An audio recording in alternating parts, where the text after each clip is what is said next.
Are you looking for some more sustainable options to have for things that you use while you travel? Because there are options out there. And one ecopreneur who's looking to bring those other ecopreneurs who are creating these amazing sustainable products is Leesa Beeson. And she's created an online marketplace for sustainable travel accessories called WanderlustStuff. And we really talk about how important the story is behind creating an amazing brand and an amazing product, and what it feels to be able to tell others that story when you have that amazing sustainable product. So make sure you stay tuned for this entire episode.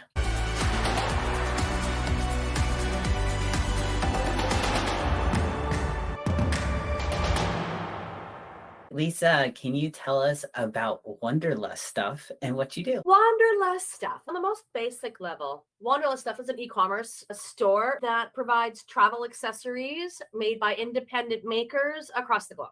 That's the sort of simplest explanation for it. What we do is we find makers around the world that are creating really cool, sustainable products and bags, and we bring them to our website and showcase them as an independent maker of really fantastic travel essentials. And how did you get started doing this? It's funny because this idea was born out of COVID, actually. Prior to the pandemic, I was a flight attendant for about 15 years. And travel was, of course, my life. Travel was my passion, still is my passion. And when I was furloughed, along with tens of thousands of others in the industry, by about month 4, I was really missing travel. And in my previous life, prior to being a flight attendant, I was in a lot of senior marketing level positions. So I already had a very marketing savvy sort of creative brain. And at this point now, here I am missing travel. And then the two sort of just connected in my head one day as this idea. And right away, I knew the name was WanderlustStuff. I just knew it. I just felt it in my heart that the stuff part of it was going to be just all of these makers around the world that I'd seen in all of my travels and wished that I could have brought them forward to people in my life when I got home or whatever it might be. Or I would buy it and I'd hold it as a Christmas gift for them. And then when they open the gift, I would tell them the story of how this was made here by this person and I watched them make it. And so while I was missing travel, I brought this idea to life in the form of an e-commerce store. That's really cool. So you were out traveling and you would find different people that are in various places and find, oh, you're doing some really cool things. Do you have an example you can provide us here with somebody who did something really cool that you want to showcase? Actually, the examples I'll give you are not any of the ones I found while I was actually an active flight attendant. These are ones I found when I was actually starting to really source them, because I was thinking back to the days when I would see those things. But at the time that this business wasn't in my head. So I wasn't collecting names or collecting cards or anything like that. So the research really began when the idea came to life while I was laid off from the airline. And I did about 2 years of research, finding some of the most incredible makers and so unique. And everybody's got such a cool story to tell. So as a couple of examples of some of the bags that I carry, I have this one line that I carry from Morocco, and I deal with the head maker and we talk over video and WhatsApp. And they take all of these recycled kiln carpets throughout Morocco, and they take them to this one village that's just outside the Atlas Mountains and the Berber people's villages. And they create these one-of-a-kind bags. Every bag's a one-of-a-kind. So they're made with recycled Moroccan carpets and natural leathers. And over email and video, we designed the bags together just by taking photos and videos and me saying, yes, no, let's try that color with this. So that's a really fascinating process. And then you're seeing the villagers that work with them and stuff. Whole villages have jobs from this, are making livings. So that's just one example of one line. Another line I carry right here from Canada is a recycled line of seatbelt bags. This maker scrounges junkyards all over the country and creates these amazing, and again, one of a kind. Every bag's a one of a kind. It creates amazing bags made out of seatbelts, everything from laptop bags to knapsacks to weekender bags to crossbody bags. These things seriously last a lifetime. They'll last longer than you, and they're easy to take care of and easy to clean, and each one's a work of art. So there's another example. I work with another maker that's based in the US, but has everything done in Vietnam, beautiful couple, and they use recycled military tents to make beautiful bags, right? So it's that sort of a thing, and that I do a lot of research in order to find these really unique products that tell a really unique story. And do you showcase these stories on your website too? I do, yes. Every product that I carry, I do talk about what makes it cool. It's not about the bag. To me, what makes it cool is what the maker's doing, right? In order for me to sell it, I have a 9 brand values that I like things to fall under. Of course, it has to be independently made, but it's either sustainably made, ethically sourced, providing jobs to villages and to artisans in villages in developing countries, or it's donating back to earth or charity. The product have to fall within those brand values in order for me to look at it, because I really want to make sure that we hold true to the mission of Wanderlust Stuff, which is to help people see the world while showcasing makers from around the world that are doing good for the world, and building that connectivity between people in the world of the makers and doing good and appreciation for our earth. So yeah, that's like how I got going and how I started finding the products. And now I'm very excited to say that some of them are finding me now, which is super, right? They're knowing that I exist and that I want to showcase all of these incredible makers out there. Definitely. And I really like how a lot of the ones that you mentioned, they're taking these products that are just everyday things that we're throwing away, and they're just like giving them new life, bringing them into these bags and different products. Is it a long process for you to go through the designing something to be placed on your site, or is it just what they have and placing it up on your site? With some, we collaborate together to design the product. With others, they're already made, right? So it really depends. A lot of these products, though, are collaborative efforts, right? So there's a lot of going back and forth and vetting. And then, of course, putting stuff up on my website is the story is just as important as the description of what the product does. So I really dedicate a lot of space on the website to showcasing the maker themselves and all the good things that they're doing in the world. And then to me, secondary is what can you use it for? And then even beyond that is what are its dimensions and all that stuff. To me, the value comes in what you're buying, the conscious shopping that you're doing. So I really focus on the maker primarily, and then all the great things the products do. That makes sense. That's the whole vibe that you're giving off of your website, is really to tell these are the stories and listen to these stories, how amazing these people are really making such a difference in their communities and Right. into the world. So that's really awesome. And where do you hope Wanderlust Stuff goes from here? Everybody's got big plans, right? It's come to fruition, but I've got aspirations to take it to a level where it becomes a platform all on its own versus me being the retailer. I'd like to take myself as the retailer out of the equation, and with my marketing background, focusing my time and energy on promoting these makers through my brand, right? Versus actually being a merchant or a retailer. There's so much time that it is dedicated to being a merchant and a retailer. It's a whole other business, right? And then on top of that, you have to be an e-commerce expert. You have to be a digital marketing expert. And so I'd like to get myself closer to being a destination platform where I can connect these makers to my customer base, but also to have news, travel tips, and I'm moving into travel music a little bit. So I have some ideas of where I'd like to take it. I do have a goal of doing annual humanitarian trips. I've had the wonderful opportunity of doing a home build in the Dominican Republic, and it was a life-changing experience. So I'd really like to bring the brand underneath, actually going out there and doing good as well.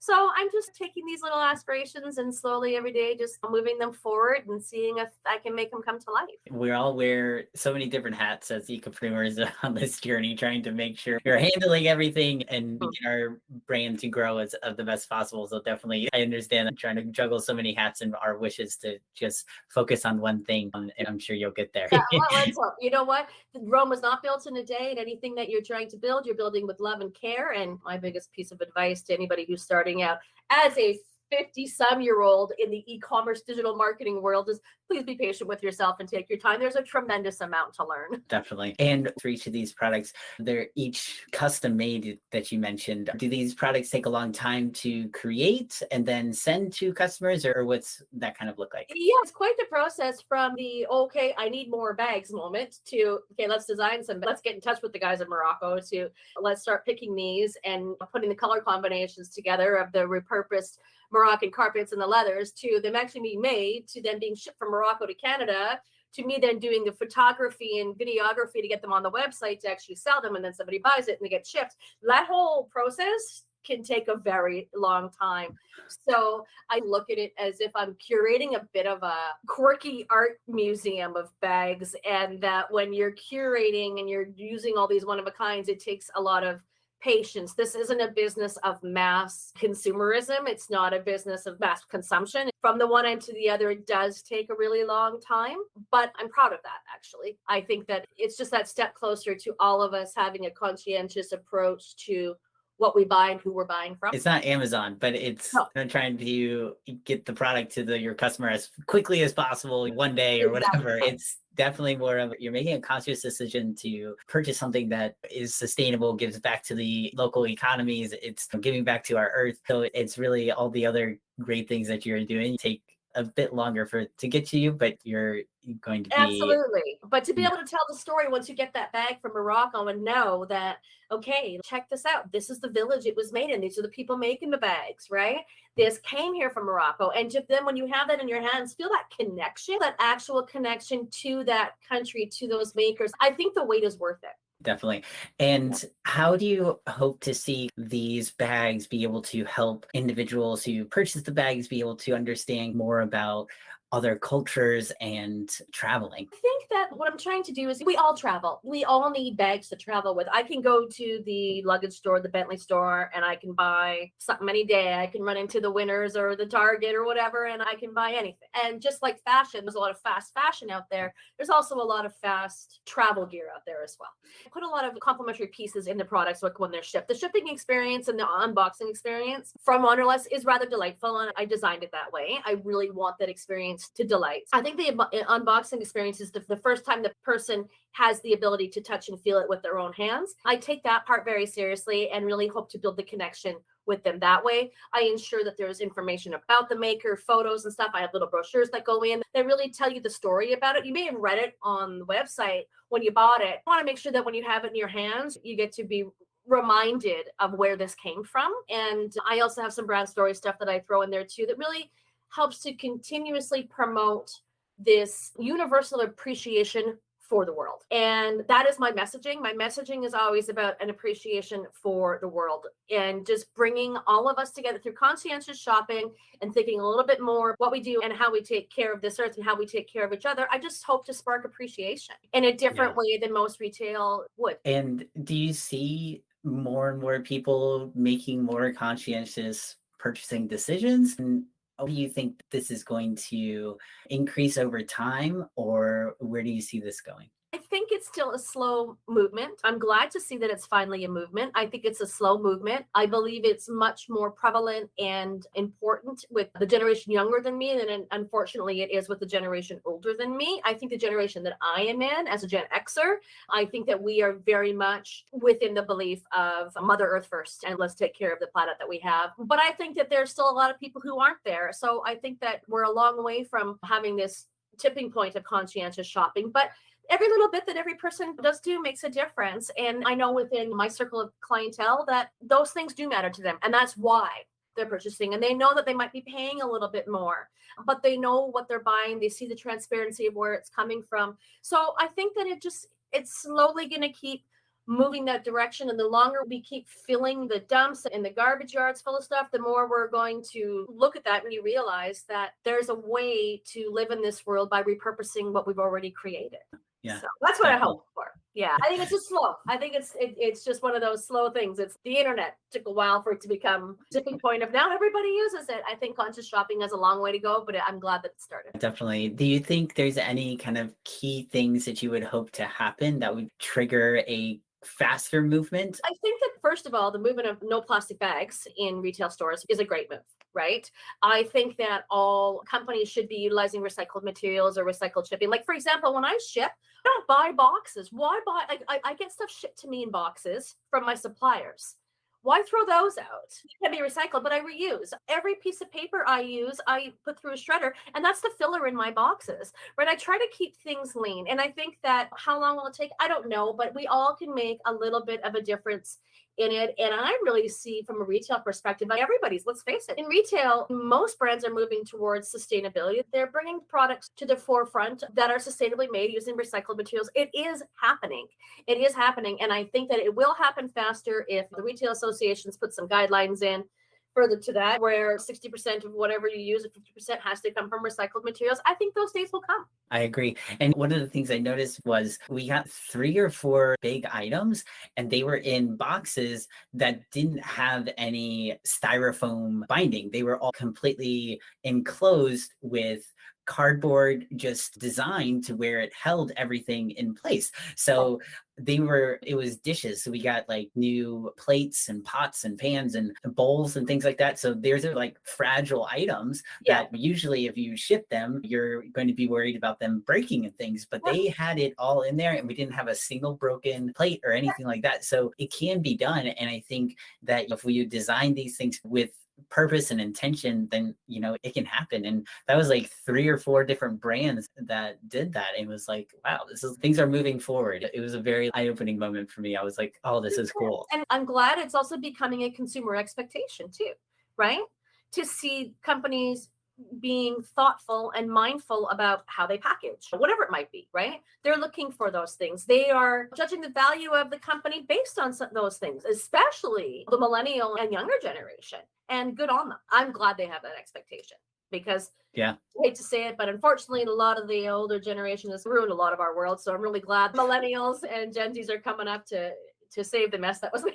Yeah, definitely. And what has it been like for you to grow a community of travel lovers who are also really interested in the sustainability? What has it been like? The whole thing's been quite the journey, and I'm still trying really hard to build my social community and provide as much value as I can to talk about whether it's how great these products are and where they're made, but also with travel itself and some of the things that are important, especially for female travel. So I do my community really is focused on women and female travel and female solo travel. And that's just something because it's something that I'm passionate about. As a flight attendant for as many years as I was doing a lot of that's considered solo travel. And you got a layover in New York City for 24 hours and I'm going up by myself touring the city. That's solo female travel. So I really do talk to my community in a feminine way because they're women. And I do believe that some of women's travel needs are a little different than men's when it comes to products. I guess we could say we're a lot more finicky than an average guy might be about a knapsack, right? So all those things are taken in mind. And I really do love talking with my community. So much of what I decide to bring in, I actually get feedback first. I go to my community by email or by social and go, hey, I found these in Mexico. What do you guys think? This is it's sustainably made. It's this, it's that. Is this something I should carry? And I go and I get the feedback from my tribe to say, yeah, that's something good. Bring that in. So that part's really great because I love the product and brand is being built on the shoulders of my customers. I'm so fortunate the amount of people when they buy something who they're sending me pictures of them. I love once I had a customer who's from China, now lives in Vancouver, is in Morocco, very near where my Morocco bags are made, but she's got an umbrella that she bought from me from Amsterdam. And then when you hear that and then she sends me that photo and I'm like, that's the connectivity I'm talking about. Right? A customer from Asia who just moved to Vancouver, who went to Morocco, but has a product of mine from Amsterdam, and she feels it all and I feel it all. And then she sends me that picture and says, yes, post on social media, the connectivity we've just created. And I get that all the time from my customers. And that is such a motivating factor because you see that vision of connectivity, that feeling, you see it being lived. So it's really cool. That's really cool. Just having that connection all around the world in so many different countries. That's amazing. That is so cool. And where do you hope to go with WanderlustStuff over the next 6 months or so? Oh, 6 months. Oh my goodness. That takes us to the summer. Oh, I've got a few short-term goals I need to hit. And of course, spring, I got to get my new collection on the go because I'm a solopreneur and I do everything. It's hard to move things quickly when you're a one-man band. I do have some virtual assistants in Venezuela that help me. A gal in Venezuela and I have a gal in the Philippines that helps me. I really love bringing on VAs from other countries, helping teach them. So they help me with social media and the e-com and they get to learn as well, which is super great. So really just getting them back on track after Christmas because we all take a little break after Christmas time and getting ready for a spring collection and just moving things forward in the next 6 months towards becoming that bigger platform I was telling you about and getting those trips on the go and humanitarian trips and stuff like that. That's exciting. And I love to ask this question just because I get lots of very different responses. And I know as ecopreneurs and solopreneurs, we're always very interested in learning new things. So what are you currently learning right now? What am I currently learning right now? Balance. I am learning balance. I spent the last 2 years developing this idea, going through 2 very intense accelerator programs, Shopify for Startups as a third program. I basically got like a mini MBA in about a 2 year period, learning a brand new industry that I knew nothing about. So I realized that through that time, which was also through the pandemic, that I just got to this place where all I did was work. And I found out what burnout looks like. And so now that I have recovered from that and realized in retrospect how easy it is to get to burnout phase. And what I'm really learning right now is balance, is how to make sure you're taking care of yourself and your business. We have 2 businesses, so I have another business I also take care of. So it's finding that balance so that your life feels well-rounded. And it's just so easy for it to become that. It's hard forest for the trees, right? The next thing you know, you're working 16 hours a day, 6 days a week, and you don't know any different. And then all of a sudden you hit a wall and you're like, oh, this is burnout. Okay, let's not do this again. How do we do this with balance this time? So that's the focus right now. Yeah. I think that's a very important lesson for all of us to learn, especially because nobody really tells you that you start doing your passion and then you realize that when you start doing your passion, it just becomes everything and you want to do it. And so you continue working. And so it might be trying to leave a different job and work and do what your passion is. And then you end up working even more just because your passion is just so passionate. It doesn't even feel like work anymore, but you still need to take time for yourself. You still need to create that balance in your life. So that's a really, really important message. And I'm glad you shared it with us here. Thank you. Thanks. You're totally right. And it's just too easy to not see it, right? Yeah, it's just exactly. You're in the weeds. Yeah, definitely. Perpetually. Yeah. Let's just face it. That's what it is. You are going to be in the weeds perpetually every day, 24/7 for the rest of your life as an entrepreneur. It's just finding a way to figure out what's really important, what's not. Not everything needs to be done right now. And not letting, as I said, when I was in Mexico for the month, by about week 3, I went, oh, this is what relaxation feels like. Wow. I'm like, okay, I have Zen. Okay, I'm not letting go of my Zen. No one's stealing my Zen. So I came back and I'm being extremely protective of my Zen, right? I'm like, no, I finally got to see what that felt like. And that felt really good.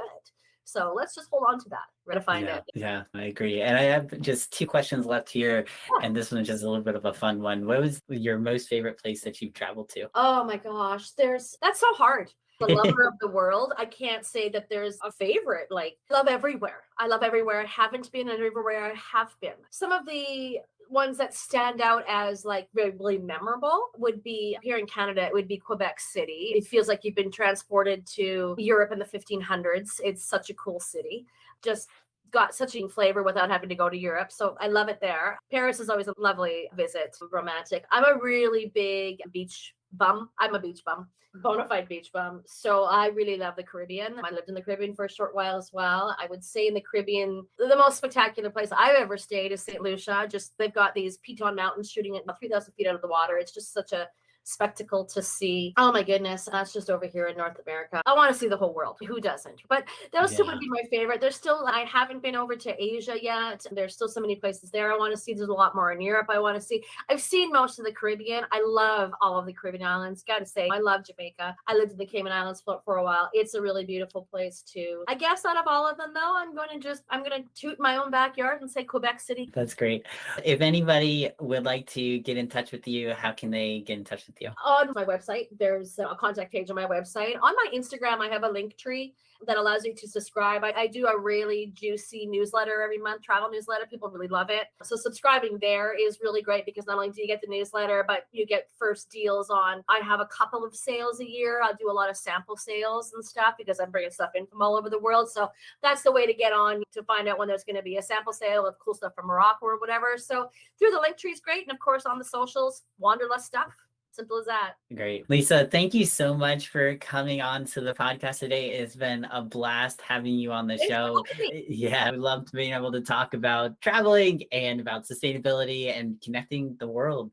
Thank you. Yes, thanks for having me, Billy. It was super fun to be a part of your show and to be a part of a greener movement. And if you enjoyed this interview with WanderlustStuff and Leesa Beeson and how she is creating an online marketplace to showcase some sustainable and amazing products from around the world, then I invite you to check out this interview with Planet Sense. Leslie Sheridan is creating a B2B2C marketplace meaning that they're going to have a B2B side of things where companies can source sustainable products, and a B2C side of things where sustainable companies can sell their products to consumers. And she's really looking to take on Amazon, but specifically for sustainable products.